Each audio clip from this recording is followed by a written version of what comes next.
5 festive First Doctor stories for Christmas. Hello and welcome to another video. This time around I thought I'd do a Christmas recommendations for Doctor Who stories. I've done this before a few times, though not in this format. This time around I thought I'd choose a few specific stories from a specific Doctor that you might want to watch over the festive season and would be a suitable accompaniment. Obviously this is more challenging with the original show because we didn't have mind-numbingly dumbass Christmas specials back then. We just had good stories instead. But there are nonetheless stories that can perhaps fit a festive vibe. So here's my choice for 5 festive First Doctor stories you could watch over Christmas. 5. The 10th Planet. I think that would be a very suitable story for Christmas. Obviously, it's a famous story, the first Doctor's regeneration, the introduction of the Cybermen. But what really makes it suitable for the festive season, of course, is the snowy atmosphere. It's set at the North Pole or the South Pole or one or the other.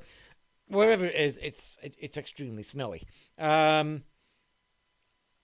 equals winter equals Christmas. For that alone, the 10th Planet gets on my list as something you want to watch at Christmas. 4. The Romans. Now, there's nothing particularly festive or wintry about the Romans. I'm just putting it on here because it's kind of a tongue-in-cheek story. It's a bit of a romp, especially at episode 3. Not one to take particularly seriously. And I think that kind of gives it more of a fun, festive vibe. Something you throw on when you don't really want to be sitting down, watching the Caves of Androzani or Genesis of the Daleks or something. You just want a bit of fun, light-hearted Doctor Who on Boxing Day. The Romans would fit the bill. 3. The Rescue. Now, you might notice that quite a lot of these are, in fact, I think almost all except the 10th Planet, are from Season 2. I think Season 2 is the most fun season of the Hartnell era. The first season was, very, very serious, with humour only really kind of starting to make an entrance in the Reign of Terror in the last story of the season. And Season 3 gets a bit as well, and plus, 90% of it doesn't exist anymore anyway, so. But Season 2 was the season where Doctor Who kind of got fun, really. The Rescue, I would say, again, it's not particularly Christmassy or anything like that, but it's short, it's 50 minutes, it's to the point, it's fun, it's very entertaining, it's got a great introduction for a new companion, and there is a bit kind of, you could argue, I suppose, there is a bit of Christmas magic.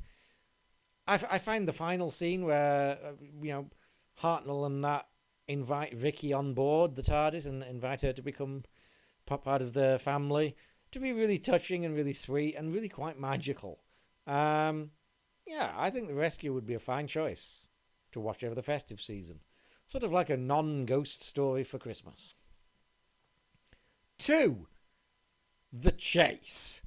Now, if the Romans got my vote for its tongue-in-cheek atmosphere, The Chase takes that and amps it up to 100. The Chase is the epitome of just Doctor Who romp. It's very silly. It's very fun. It's got Daleks in. It's got the best Hartnell TARDIS team. And you've even got a bit of ghost stories for Christmas again with the Haunted House episode, which, despite what whining misery guts say, is actually really, really funny. I think The Chase is great fun. I kind of associate it with Christmas because I think I got it for Christmas back in the day.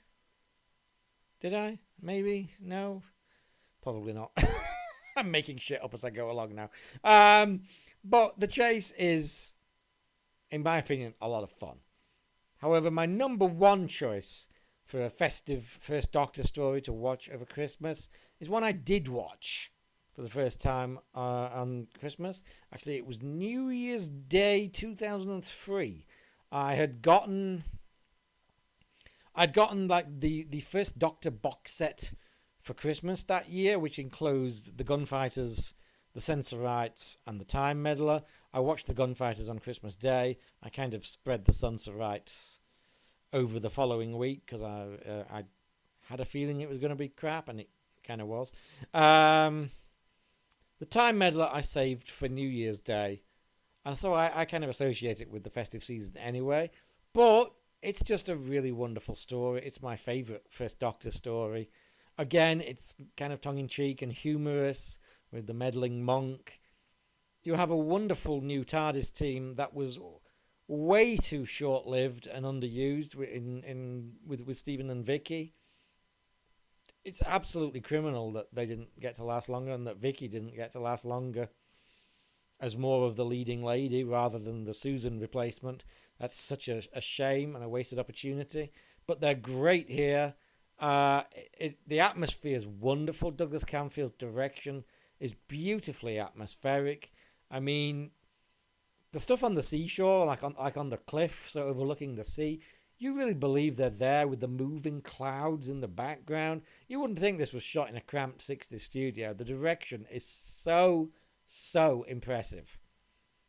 I think The Time Meddler is a wonderful slice of fun, historical atmosphere, great TARDIS theme. Just for my money, The Time Meddler is the First Doctor Christmas story.